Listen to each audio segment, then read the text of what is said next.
Ladies and gentlemen, welcome to this last talk in the Salon of Art Basel today. Glad you're here. You had a whole day off behind you, I guess.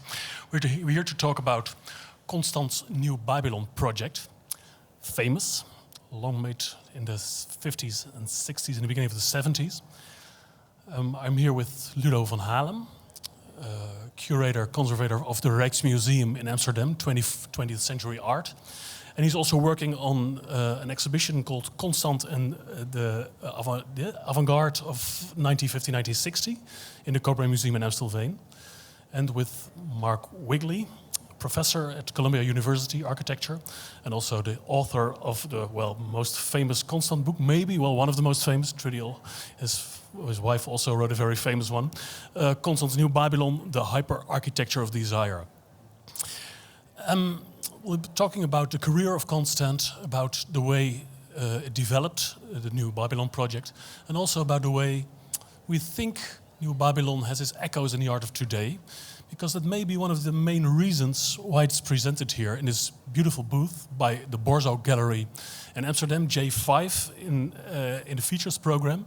If you haven't seen it yet, I would really recommend it, because it's up till now it was not so difficult, not so easy without a museum context to see powerful, beautiful works like these, especially in a fair like Art Basel. Maybe the only thing I want to say is that there will be a big Constant show at the Reina Sofia Museum. It will open on the 20th of October this year. A big overview of his work, especially the New Babylon project. So if you're interested in that, I would really recommend to go there. And it will also travel to the Netherlands, and it will be shown in 3 parts. Ludo's exhibition is part of that, in 3 cities in Holland. Ludo, Mark, welcome. Great you're here. I was just wondering, you walk around here, you see the fair, you see the beautiful booth by Borzo. I really love to see the models, the paintings, everything he did, he worked on so passionately. How would you think if it, in a context like this, a work like New Babylon, which was so much about changing society, having new ideas about how the way the world would work, how people would, react with each other, would engage with each other. Is it like, he hasn't succeeded and it is now, hey, he's in this system? Or would you, and that's my personal preferred vision, would you call it almost like a Trojan horse? A new way of thinking, which is here visible now, and which makes you probably see, horizons which you never see before, and which are very complex but also very rich. If you see those 2 possibilities, what would you think of that? Mark? Well, there are many paradoxes. So New Babylon is a project that goes more or less from around 54, 55, 56, around this, to around about 74, so something like 20 years. And so that's very curious for an artist to work only, and definitely an artist, a more or less classically trained artist, a painter, spends 20 years on one project, but that project is explicitly anti-art. So the project begins with a rejection of art. So you're right, of course, that to see New Babylon exhibited in Art Basel is already complicated. But of course, anti-art is a huge part of art, right? So the paradox is already there from the beginning. So anti-art means, of course, more like trying to locate potentials that are not available within a classical definition of art. And of course, it's coming out of the Cobra years. So it's a very strong political project. But I think the paradox is, you could add one more paradox to your list. Of course, we're in this huge hall, part of a system of halls, all linked together with bridges and connections and so on. And these halls are so large that you don't feel like you're inside, you feel like you're outside. You feel like you're in a labyrinth, going from occasion to occasion to occasion. You feel somewhat exhausted. Describing a Constantinian experience. There's almost no place for you to sleep. In theory, you are not working. In theory, you are enjoying art. But of course, the only way to enjoy art today is with a very serious look on your face, and a business card and a credit card. And so people are working at engaging with art. So in a way, and we don't know if it's light or day outside. So these are very much the conditions of New Babylon. So yes, you're right, it's a Trojan horse, but the Trojan horse is placed inside the very kind of space that he was thinking about. So maybe just to finish with a couple of observations. Of course, one of the very uncanny things about New Babylon, and one of the reasons it's super important to look again, it was a very prophetic project. It was, yes. At the time it was done, it was halfway between science fiction and documentary. So it was unclear if it was about the future or the recent past. Now it looks like documentary. You mean documentary in what way? It shows you the way things are, right? In some aspects. So can you describe those aspects? I don't. What do we see there? What is reality? A life of continuous interconnectivity, of drifting from event to event, of relationships formed with whoever you meet in electronic space or physical space. That the relationship you have is not with somebody you were born with, but could be with somebody from the other side of the world, and so on. So of course it was a project trying to understand: is there a society possible in which nobody is considered to be a stranger, that everybody is welcome and everybody has the same status? So a kind of post-Marxist dream of no longer the dignity of the worker, because now nobody works, but the dignity of the player, right? So a horizontal architecture for a horizontal society. It's all about equality and freedom, and I always have the feeling that it was like you wanted the whole society to be art. Everyone artists, almost like Joseph Beuys later said. Jeder Mensch ein Künstler. Is that maybe what Constant also? For sure. Yes, for sure. But look at the situation today. Every child is encouraged to be an artist. That you will use your cell phone to curate your life and represent your life in little exhibitions that you make digitally to show to your friends, and you start to live your life like both the curator and the artist of your life. So we are living now in a time in which this dream of creativity, even the word creativity is a word used in government and in business and in school and in life. And you don't just have a meal anymore, you have an idea of a meal, and you must make a photograph of the food before you eat it, that really you eat it by showing it to your friends, right? This is so Constant was capturing very, very well what was the trajectory of society. But of course his dream was really an architecture for people, an architecture without hierarchy, without violence, without exclusion. And today we live in a world that has actually very much the structure he describes, but the world we live in today is full of violence, full of exclusion, full of, So in a way, the Trojan horse is I think, the right image, because Constant's project is a kind of a warning that a world of hyperconnectivity, a world of the internet, a world of fluidity of exchange, a world in which national boundaries no longer have real meaning, a world of 24 hours is not paradise. Ludo, let's talk about it from the art context. You're working on this exhibition where you place a constant context in the 50s context. What Mark already talked about as the anti-art, which was prominent then. You had to revive art, you had to turn art around. How do you feel about it? How, if you do your research and if you're working on this exhibition, how does Constant show in his time? Well, we're talking about a situation where the Netherlands, war just stopped in 1945. The German occupation ended, and the country had to be rebuilt. Constant was a young artist during the war. He was only 20 when war broke out. So it was a generation of artists that was really marked by the war, like also Joseph Beuys was.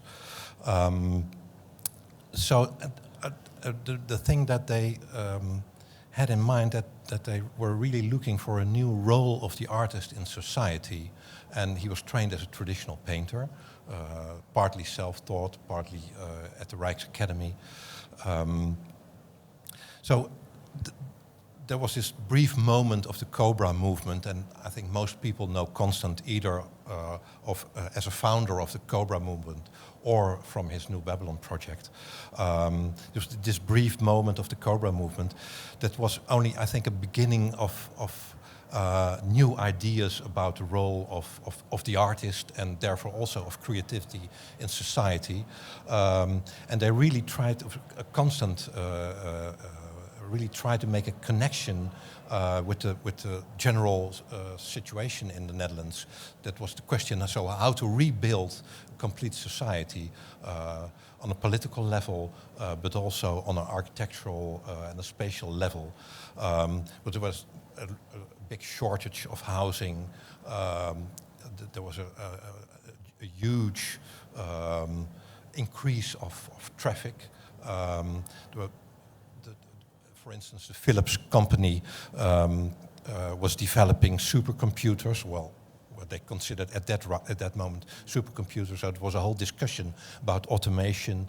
There was this question about the child and the role of the child and the position of the child and the importance of play. So there were many matters in society that were really important to artists like Constant. And the thing was that he tried to connect all those questions into one theory. And But was he the only one at that moment, or was it in the artistic society? Did you see more artists trying to do things on this level, or was he really unique in what he did at that moment? I think there were more artists trying to do the same thing, but I think he took it a little bit further because he also looked at the historical avant-garde. He was influenced by the style.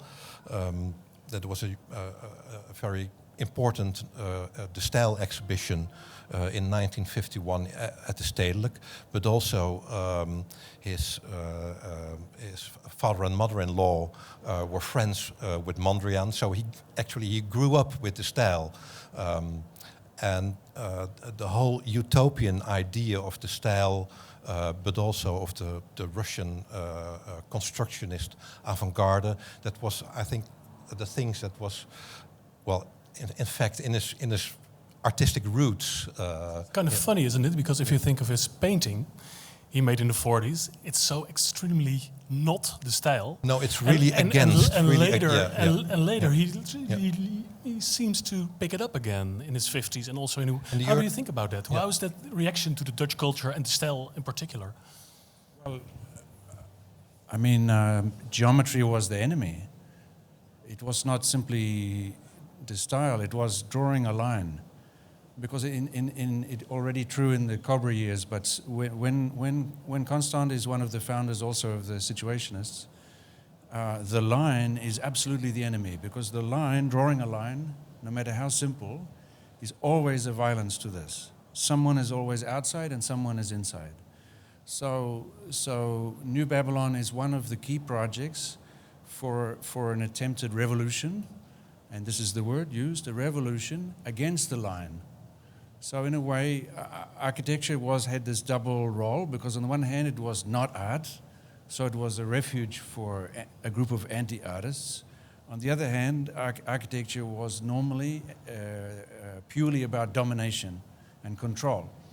So the trick was to make an architecture that undoes architecture. So it's a kind of deconstruction. Anti-architecture as well. Yes, but so you use architecture against itself. So you have to draw a line, which is anyway what an artist would easily do, but a line that will dissolve the power of the line, the violence of the line.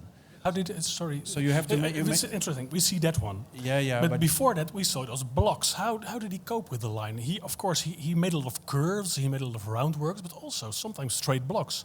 So those blocks are, of course, this is a model of a huge landscape. So basically it's a horizontal space in which only lines that will be drawn are drawn by your own creativity.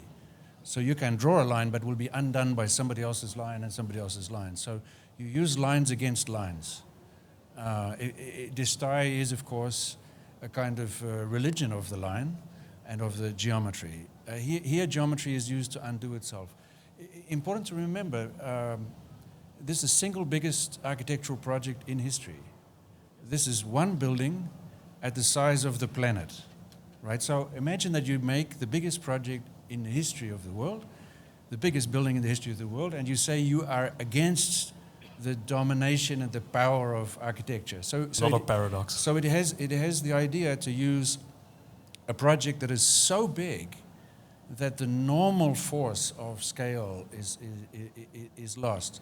And what it means is that you must produce a kind of a mirage. You cannot draw this thing. You must draw the potential for almost anything to be produced by people. Well, why did he, Ludo, or why did he actually have to make buildings? I mean, if everyone's free, if everyone's a nomad, if everyone's playing, would you need buildings anyway? Yeah, but well, that's a playground. You That's need a a playground. Yeah, But couldn't people, right, if they're so free, couldn't they realize it themselves? Well, we should give two answers to everything. Yeah. At least. You first.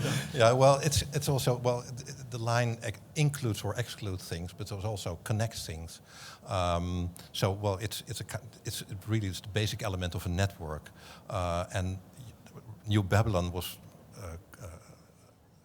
envisaged as a large network in which everyone could make his own space again and again and again. So it's an open structure again that you can fill in. So it's against architecture in that way. But on the other hand, he was really a believer in technology. So and all those, well, the power of technology is also kind of a basic element in the whole New Babylon project. Well, it takes over, technology is the instrument to take over manual labor or production labor. Can you sorry to interrupt you, but Constant studied architecture very well. He talked with not officially. No, of course, but he read a lot of books. He really went deep into it. But if you say that architecture and technology are two pillars under New Babylon, then you could say that architecture is very present, but technology seems to be more utopian. He doesn't read books about technology. He just says it'll happen in the future. Or am I mistaken there? How does he cope with technology as a part of his utopian idea? Yeah, I think you are mistaken, but in a good way. The idea of a world that is completely connected by a network. This is an idea really very, very strong at the beginning of the 20th century. It comes especially with radio. So with radio, we have the possibility that we can be connected to each other and no longer trapped by time and space and by our bodies. And this is not just a fantasy of science fiction writers or scientists. This is in all of the newspapers, right up until the First World War, and drawings that look very similar to New Babylon. So the idea of a kind of technology, in this case radio, which liberates a new kind of connectivity and therefore a new way to be human, is a huge kind of fantasy. Let's say in 2000 just before the war. It's also, of course, a military fantasy, and the war turns this fantasy of interconnectivity into a weapon. So, of course, the First World War is the first war of radio. But by the time you get to the reaction against the Second World War, again, you have artists and intellectuals mobilizing the idea that if we could all be connected to each other, you could avoid war by discussing and sharing ideas. And so I would say, of course, that New Babylon is a kind of a theory. And you have to remember, Constant is a super intelligent guy, super sweet, but also super intelligent and a very good writer and a very good thinker. And he's surrounded by theorists. In Cobra, there are great writers and bookmakers. The Situationists, they are poets and filmmakers. So he's a very, very sophisticated intellectual. And he's basically saying, what would be extreme hospitality? What would be the welcome to everybody? How do you make a welcome to everybody that rejects the millennia of hierarchical oppression and so on? How do you make a hospitality? I think, by the way, this is why the work resonates so strong today, not simply because now, of course, that fantasy about radio, that's absolutely the reality. We all have the radio in our pockets. So it's not utopian. And he was observing the kind of new technology. But now we have, I would say, in our world, an absolute crisis of hospitality. We have technologies that make us extremely intimate with each other, but these technologies are still largely weapons of war. The drone that can watch you is the extension of the body of somebody in the middle of a bunker in Texas, and maybe this person who's watching you and listening to you might kill you.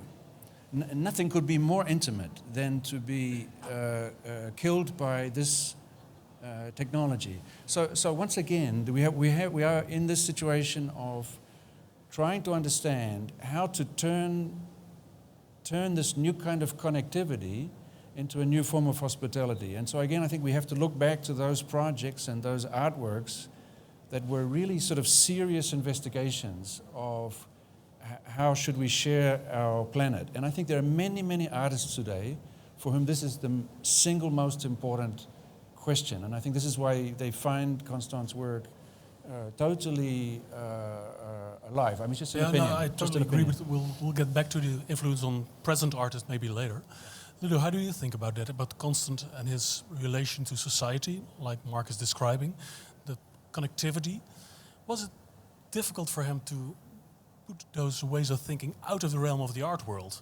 I mean, there's always this romantic idea of the artist working within his own world, being free there, but it's difficult to, well, get your influence in normal society. How did you think he worked on that, and how did he thought about that? Well, you can see that from the start of this project, he gave presentations of this whole project, and he really tried to convince people that this would be a kind of. It's hard to call it a realistic vision of the future, but well, in his eyes, he was really thinking about that this was the way things should be going. So he gave presentations, and early in the 1960s, this project really was quite influential. So he lectured at universities and gave presentations in museums. So I think that was already the moment that the whole project was picked up. And I think we still see the interest, especially in the architectural world, in his ideas. Well, it's almost a textbook work nowadays. So in this way, it really is influential. But I think we still have to keep in mind that it's still a work of art, or that these models, these constructions, and these drawings and paintings are not part of just an idea of a theory, but they're also, well, in a way, objects, or beautiful objects, or aesthetic objects. And he actually worked on them in his studio, sometimes with an assistant, and he had always this kind of aesthetic view on how to present things. So Two Towers is a nice example, isn't it? Yes, it's very subtle in this well, formal. Also, the little island, like natural forms they're standing on. He could have left it very easily. So it's very tempting to discuss about New Babylon as just an idea or a theory, but still there are those works of art and the whole range of objects, from models to paintings to drawings to collages and to even, well, we saw a film he made together with Hirsch, which is also kind of just incorporated in the whole New Babylon project. Was beauty? Did it mean anything to Constant? Beauty? Well, I mean, just to repeat what you were saying, I mean, everything he touched became more beautiful. So you have to say yes. But you could ask yourself the question: was that consistent? I think if you look, for example, in the Cobra work, where the violence of the war is being responded to and reflected, and you are seeing images of the devastation. So you are so much of that work has the desperation and the hollowness and the melancholy and the tragedy of war in it, in the images. And you could say that they are very beautiful, but their beauty is painful. In New Babylon, which is a kind of rejection of that mode of operating, a rejection of painting, and a movement into architecture, which in theory would be an anti-aesthetic move. One would expect something different happens, which is a more abstract language appears, a kind of pseudo-architectural language. But it is a very short time later that all of the horror of the Cobra work, or you could say the beauty of the Cobra work, like the tormented psychological condition, returns to New Babylon. And New Babylon becomes a scene of enormous violence and tragedy and melancholy. So I think it is better to say of Constant, not simply that he's always working with beauty, but he's working with the intimacy between beauty and tragedy. So beauty is never there in front of you in a way that lets you relax. It almost torments you. Almost like in sublime beauty. Yes, and where so it's also about hurt, about fear. And it's almost a kind of a theoretical statement. And as a theoretical work, in my view, towards the end, let's say the second 10 years of the work, it's mainly a self-criticism, because it's mainly an understanding that the humanity is dark and deadly, and a space of hospitality would only accentuate this. So I think that, again, I find that totally unusual. In architecture, no architect is ever making even the smallest criticism of their own work. Every architectural project is perfect. And not just perfect, contagiously perfect. So my beautiful house makes the people in it live a better life, which means also the people across the street live a better life, which means that society changes, that even people on Mars that are looking at my house become better aliens.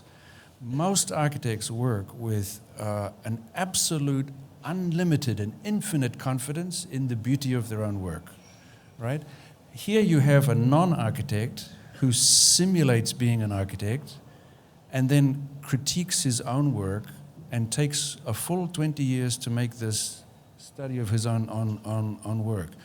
So I again would say that he's deploying beauty throughout this. Even when it's critical, you are almost embarrassed at the pleasure you take in the strange red that you see in the image, and at some moment you realize the image is blood, and you realize that this shadowy figure is suffering, and that the playground has become the site of a violent sexual crime.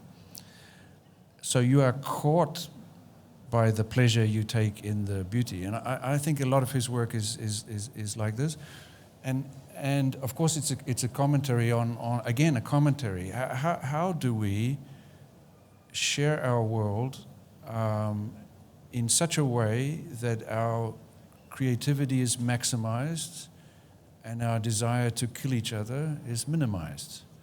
And I think it's really hard to think of a more important question. If you see those aspects of violence, maybe Ludo, is it not true that they appear more in the later part of the project? And is there some aspect of disillusion in Constant himself? he keeps on working it. He's so passionate. Is there an aspect that he has the feeling that he doesn't really goes further than this art world and the architects, but that he hits a wall somewhere, and maybe that there the violence also occurs, or am I mistaken again? No, I think it's already there at the beginning of his. Well, you see it more in the later works. Yeah, well, isn't it true? When the Cobra movement, well, it lasted from 1948 to 51, and I think already in 1950, Constant took a little distance to the group, and he started to paint his series of war paintings. Yeah, but those are the paintings. But I feel like New Babylon was in the beginning very optimistic. The models are not violent. Yeah, but I think still this element of criticism was criticism right at the beginning, because it emerged from a criticism to the dominant architectural theories of there was a movement in Holland that was called goed wonen, good living. So, and I think that was a kind of dominant, idea of that if you have really good designed furniture like these chairs and good housing, that you would become a better human in a way. So I think he started to, that it was a very, one-dimensional view of how people should live. And I think he really tried to make it more richer. And it still had, it had this element of remembering the war still in it. So he really, from the beginning on, he thought that he never, still this element of the human conflict leading to the horrors of war was still always present. Not only in his work, but in how we are as humans. So there was, I think, later on in the second half of the 1960s, it became more important. The summer of 1968, and he made a couple of paintings in which the theme of the student revolution was the subject of the paintings, and the Vietnam War. And then, actually, he stopped working on New Babylon, and then he started to paint again. So in painting, there was also this criticism of architecture again. How was it? I mean, he could have made so many choices. I mean, if you think about artists who have more or less the same goals, like Joseph Beuys, they did totally different things. What was so powerful for him about architecture that was the main vehicle, or one of the main vehicles, is it because it has such a big influence on human beings? What made architecture so important for him, you think? We are just guessing, but I think he was very affected by several things. One is, of course, the relationship with Asger Jorn. And Jorn was a very, very strong thinker about architecture and is writing books about architecture. So the architecture is, let's say, a big subject for discussion, even before it is evident in the work. And then when Constant is in London, he's meeting a group of so-called constructivist artists for whom architecture is somehow a ghostly role model. So somehow architecture is kind of lurking there. Alder van Eyck is acting as a kind of stepfather for the Cobra group in their exhibitions and so on. And and of course he's a kind of experimental, controversial, radical architect. So Constant is becoming extremely not just educated, but he's becoming extremely fascinated with architecture as an experimental space. Not so much architecture as a space that you build, but an idea that is a space. And then when he encounters the Lettres International group of Guy Debord, they have already decided that absolutely architecture is the number one enemy of society. So basically the situation can be defined as an assault on architecture, but what kind of assault? It's more of a psychoanalytical assault, which is you go inside architecture and find what it is repressing. So they do the maps of Paris to find out the secret hidden Paris, the psychogeographical Paris. So what develops is a strategy, which is that we will go to the unconscious of architecture in order to undermine a social system based on hierarchies and so on, of which architecture is the best representative. So it's a Trojan horse argument. We will use the enemy against the system. But something to note, I think, is that just as I agree completely that the violence was there earlier, and this is a little bit new thinking for me, it's very important to note that in the Cobra paintings, you have architecture already. And there is incredible consistency in the twisted, deformed architecture that is in the images of the war, of the post-war, and the images of New Babylon. But also he gives up New Babylon, you find the same. There is a kind of almost. I think if you give Constant a canvas, and you don't give him any instructions, or he doesn't give himself any instructions, he will start to draw a scaffolding that has been twisted or tormented. And then in the foreground, you could discover, oh, it's a Cobra painting. Or you could discover, this is the New Babylon period. Or you could say now is the period after this. And that is, I think, because this combination of kind of human tragedy and architecture which is either falling apart or being constructed, we don't know which, is absolutely, if we can say that, a constant in Constant. So there is architecture from the beginning and the violence from the beginning. And then almost he's trying to change the balance in the early years. But also, because the work is so beautiful, almost shockingly so, the models, for example, are much more beautiful than can be made by any architect. Most of those models look as if they were made by an architect 5 years ago. Yeah. They were made in the late 50s when plastic, the material that is being used, was unbelievably new. So it is arriving, of course it's related to the constructivist sculptures and of Pevsner and others. It is related to certain art tendencies, but it is also more architectural and more beautiful than any architect can do. So Constant, I think, was really very annoying for architects, because nothing is worse than having a non-architect make a project that's more interesting, more beautiful, and more influential than yours. There's something interesting. There has been this famous interview in 1966 by Rem Koolhaas, who was still a journalist then, who interviewed Constant. And there was this bit of, you know it? You know, there was this bit of a clash. Maybe, they seem to have totally different views on the world also later on. And he became an archetypical architect. Is there something already there which are two clashes of two visions on the world? The big Rem Koolhaas, one of the big architects from now, and the artist?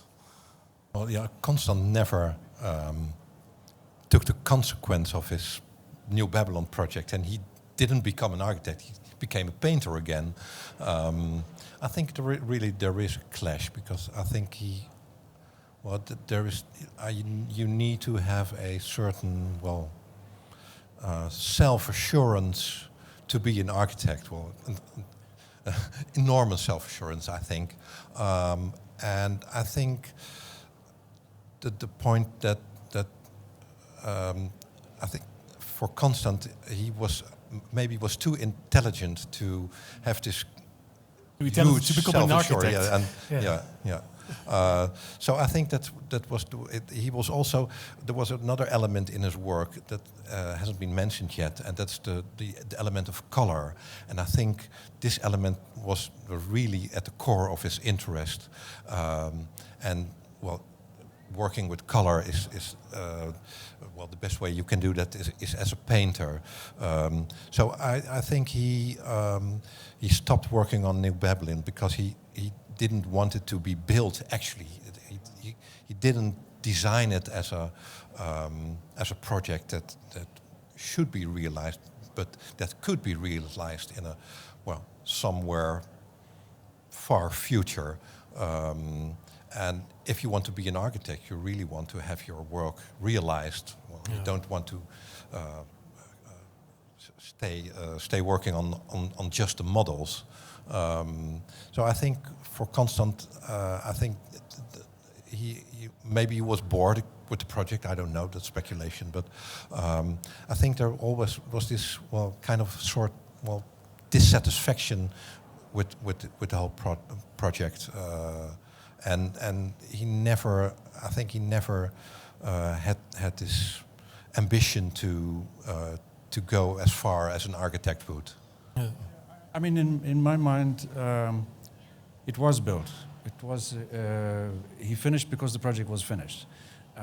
In this sense, that the project was never a set of instructions for something specific to be built in the landscape. It was a concept of a kind of self-organizing society, and so what he was trying to do was to put this concept in people's minds. And if this concept was deeply in everybody's minds, then it will actually happen. And it would not happen exactly the way he drew it, because he doesn't want to be the one to determine how people will live. So of course it's a paradox. Someone has to have the idea that everybody should have their own idea what to do. And you could say that if this was the biggest project in the history of the human species, which it is, then 20 years was a relatively short time for a project the size of the planet. But I think he kind of went through sort of systematically exploring his own architecture. Because you could say that the project was kind of constructed already at the very beginning of the 20 years, and he spent the rest of the 20 years living inside the project, exploring its implications, but also undoing. Every drawing had to be undone. So if I make a beautiful model and say, look, this is how we could live together, and you will decide how you live there, then of course you have to stop this from being a monument. So you have to do another model, which undoes the previous model, and another one, another one, another one. You have to start doing, in a way, erasing your own work through multiplication. So when he would give a lecture, you will receive so many slides that you become a bit. I mean, sometimes the effect of looking at his project is a bit like drinking. I mean, a good effect of drinking, that you start to be a little bit unsure where you are. How was it with himself then?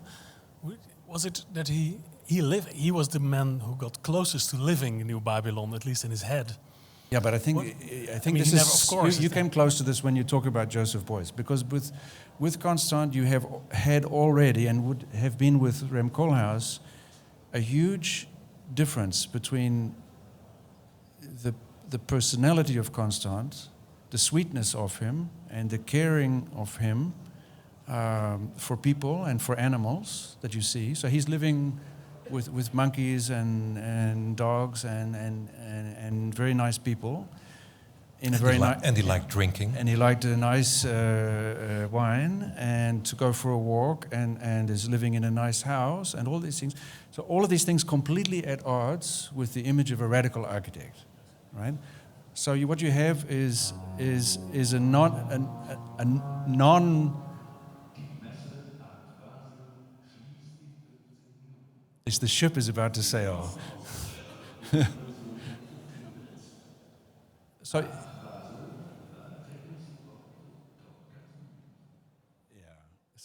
So it's a very lovely person with a very, very hardcore theoretical position.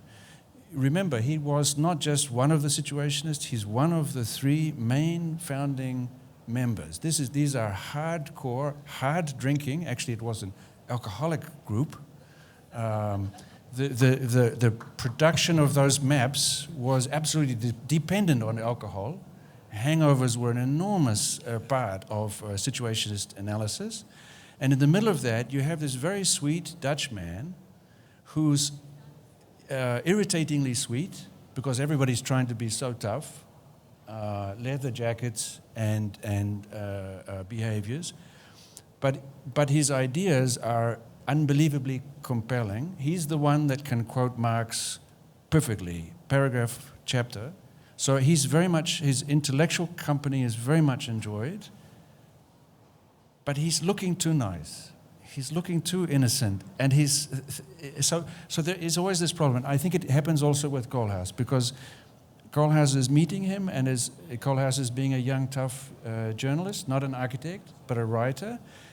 And there is this person who seems a little bit too nice, and yet the project is unbelievably strong. So it makes him... And just to finish with the Koolhaas thing, because I think that Koolhaas is a very, very interesting figure who has made an enormous contribution to reducing stupidity in architecture. He may be the single biggest stupidity reduction machine we have had in our discipline for a long time.